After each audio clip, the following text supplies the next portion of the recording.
운항을 폐지했던 중국 항공사들이 제주 노선 운항 재개 움직임을 보이고 있고 중국 최대 온라인 여행사도 한국 여행 상품을 다시 팔기 시작했습니다. 네, 경색됐던 한중 관계가 새로운 국면을 맞는 건지 전문가 모시고 얘기 나눠보겠습니다. 최유한 시사경제평론가 자리하셨습니다. 네, 어서 오세요. 예, 반갑습니다. 네. 예. 사드 배치 이후에 조금 꽉 막혔던 한중 관계가 조금씩 풀릴 기미가 보이고 있는데 곳곳에서 감지가 되고 있죠. 어떤 게 있나요? 그렇죠. 이제 지난 13일 한중 통화 사업 후 예. 이게 되냐 안 되냐 하다가 막판에 극적인 타결이 났었죠. 예. 네. 그리고 이제 방금 말씀하셨던 대로 그 7개월 만에 한국의 단체 관광 여행 상품이 등장했단 말이죠.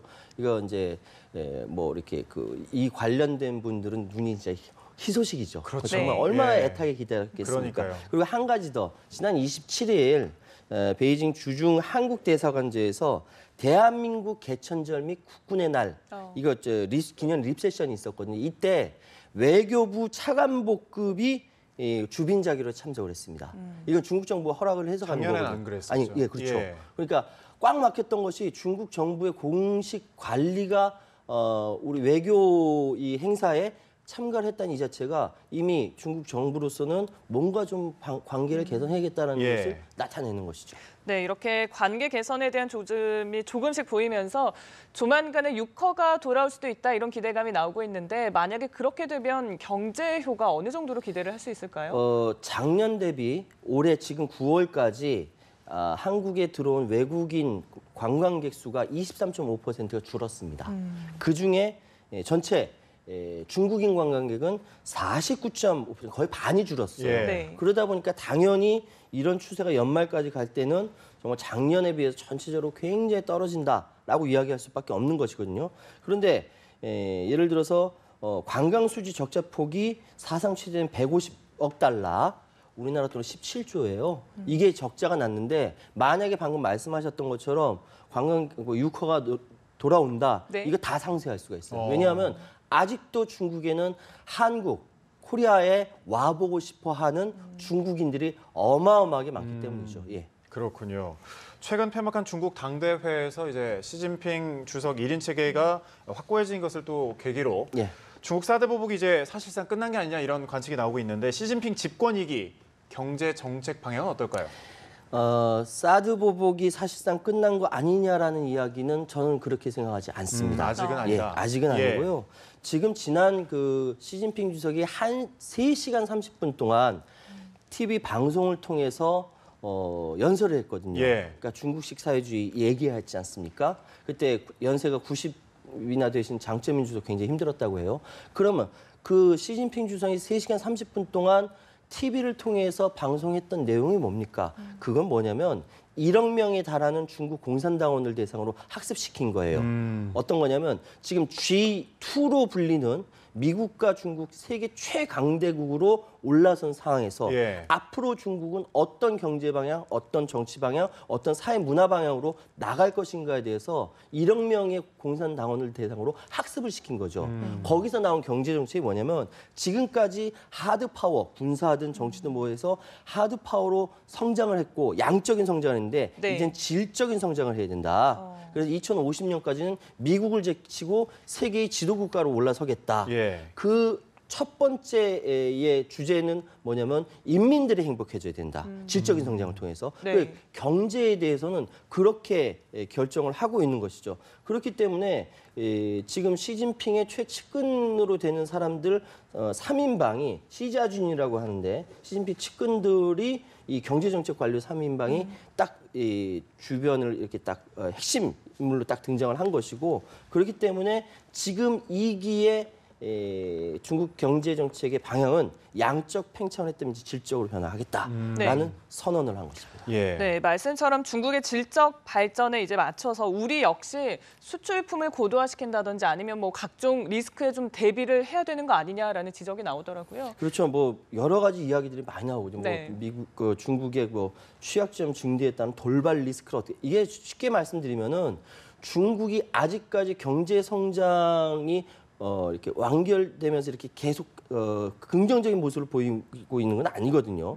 언제든지 불안정성이 보이고 있기 때문에 네. 거기에 대비해서 우리는 준비해야 된다. 그 준비가 뭐냐면 예전같이 물건 팔아서 이렇게 뭐 돈 버는 식에는 안 된다는 거죠. 예. 좀 더 고도화된 반도체라든지 뭐 ICT 기술을 이용한 고도화된 그 상품을 통해서 중국도 이익이 되고 우리도 이익이 되는 이런 고도화된 무역으로 진행이 돼야지 지금처럼 이렇게 단순히 중국 보따리상한테 기대하는 그런 경제로는 안 된다. 지금 네. 중국이 한국에 대해서 보복 사드할 때 자기들한테는 피해가 덜 가는 유통이나 소비재 부분, 그래서 롯데가 힘들었지 않습니까? 예. 네. 그쪽은 제한했는데 오히려 자기들한테 없는 여기 첨단 산업 부문은 오히려 투자를 유치했어요. 이건 중국으로서는 한국에 대해서 굉장히 뭐랄까 이게 전략적으로 접근하는 것이죠.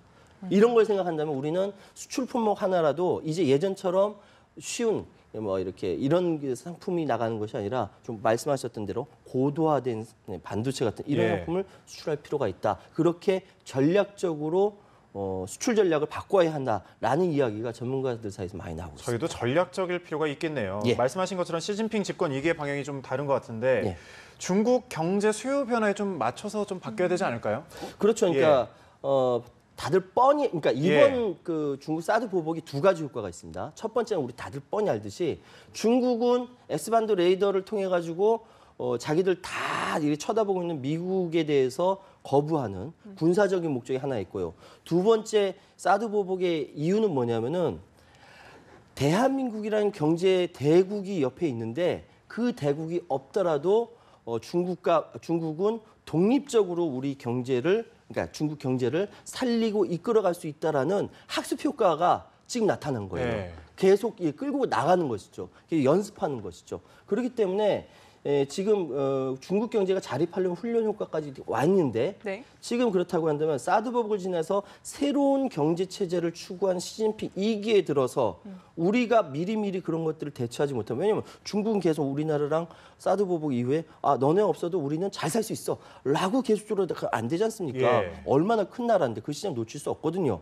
그렇기 위해서는 우리가 미리미리 준비를 정치적, 지리적, 경제적, 사회, 문화적 모두 다 긴밀하게 연결되어 있기 때문에 이거 놓치면 큰일 나요. 그렇기 때문에 네. 미리미리 준비해야 되는 것이죠. 그렇군요. 네, 촉을 세울 수밖에 없을 것 같습니다. 그리고 관계 회복 조짐에 맞춰서 당연히 주식 시장도 지금 출렁이는 모습인데 특히 사드 보복 관련주가 상승세를 타고 있다고 하더라고요. 한 1년, 2년 전만 해도 막 방송에 나와서 이야기하는 게 화장품주 대단하다. 예. 그렇게 얘기했었고 또 이제 관광과 관련해서 뭐 여행 상품, 여행사, 호텔, 네. 면세점 엄청나게 주가가 올랐었는데 그랬었죠. 예. 사드 보복 한 방에 다 쓰러졌거든요. 근데 이제 조금씩 이렇게 분위기가 사는 것 같고 한류 문화가 다시 중국에 이렇게 재진입하면서 가능성이 커진다. 뭐 이런 이야기들이 있습니다. 엔터테인먼트 쪽도 좀 오르겠네요, 그럼. 그러니까 한류 스타 박해진 씨가 예. 얼마 전에 금한령이 깨졌다라고 이야기하면서 굉장히 유명한 이제 유력 잡지의 커버 모델로 발탁이 됐어요. 중국 사람도 되게 좋았겠네요. 그러고 보니까. 그러면 예. 지금 보면은 드라마, 영화, 엔터테인먼트 업계도 조금씩 이렇게 네. 좀 이렇게 빛을 발하는 것 같고 준비하고 있다라고 하고 사임당을 중심으로 그 주인공으로 했던 이영애 씨죠? 이영애 씨. 예. 예. 드라마가 원래 한중 동시 방영이었거든요. 안 돼서 우리나라만 먼저 방영했잖아요. 네. 그거 다시 수출하려고 준비 중이라고. 그렇군요. 네. 지금 이 시기가 중국 관련 주식이 이제 매수 시기다 이런 분석이 있는가 하면 아직은 좀 기다려봐야 된다. 실제로 실적이 나올 때까지 좀 기다려봐야 된다 이런 시각도 있거든요. 제가 지금까지 말씀드린 게 다 풀린 것처럼 말씀드린 거 아니에요. 네. 오해하지 마십시오. 뭐냐면 실제로 확실하게 나타나는 게 없습니다. 단체 관광 아직 풀리지 않았어요. 자동차, 항공, 전기차, 배터리, 사드 배치와 관련된 직접적 보복받고 있고 예. 이 업종 아직까지 풀리지 않았어요. 그런데 그러니까 당연히 조바심이 날 수밖에 없죠. 그렇기 때문에 저는 이제 좀 더 신중하게 접근해야 된다. 우리는 경제 논리지만 중국은 여전히 한국에 대해서 정치 논리로 접근하고 있습니다. 네, 그렇군요. 자, 그리고 사드 보복의 표적이 됐었죠. 아까 말씀해 주셨는데 롯데로서는 또 촉각을 곤두세울 수밖에 없을 것 같습니다. 그런데 그동안 어느 정도의 피해를 봤었는지도 궁금하거든요. 계열사가 상당히 많잖아요. 네. 또. 롯데가 지금 중국에서 112개의 슈퍼마켓까지 포함해서 예. 그거를 운영해 왔대요. 근데 보복으로 인해서 피해가 1조 2천억 원이나 됩니다. 1조요. 예, 조 1조가 단위가 넘네요. 1조 2천억 원이 넘는다고 합니다. 그나마 나머지 이제 빠져나오면서 매각 준비하고 있고 뭐 여러 가지 이야기를 하고 있는데 롯데 면세점도 지금 장사 안 되고 있고 예. 난리가 났어요. 더구나 내부에서 신동빈 회장이 또 저기 내부 그 승계 문제 가지고 싸우고 또 재판도 있고 여러 가지 복잡한 상황에서 롯데가 피해를 받을 수밖에 없는 상황이었는데 지금 당장 그 유통 부분이라든지 소비재 부분에서 풀린다라고 해서 당장 롯데가 좋아지는 건 아니거든요. 중국이 접근한 건 두 가지 방법이에요. 롯데나 이마트처럼 아예 빠져나오는 거 하고 네. 오리온이나 LG 생활건강처럼 아예 천착해 들어가는 거. 두 가지 방법인데 LG 생활건강이나 오리온 같은 경우는 직접 들어가 버렸고 아예 거기서 피해 보더라도 죽자 사자 달라붙은 거고 이마트와 롯데마트는 빠져나온 거죠.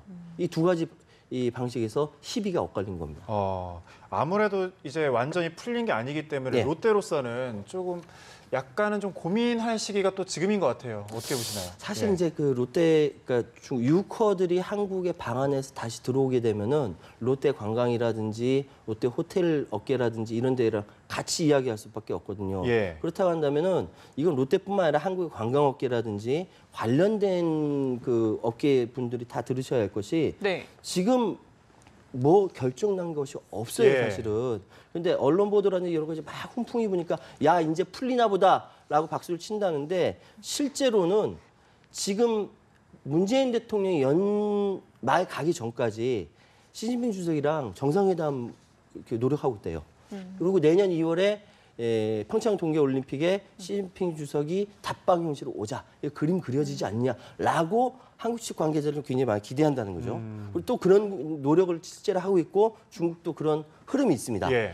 여기까지 가봐야 앞으로 어떻게 되겠구나라고 그림이 그려질 텐데 아직까지 미리 풀렸다 안 풀렸다 이렇게 이야기하기엔 좀 어렵다. 좀 신중해질 필요가 있다. 이렇게 말씀드리겠습니다. 네, 알겠습니다. 오늘 말씀은 여기에서 마무리하겠습니다. 최요한 시사경제평론가와 얘기 나눴습니다. 오늘 고맙습니다. 네, 고맙습니다. 감사합니다.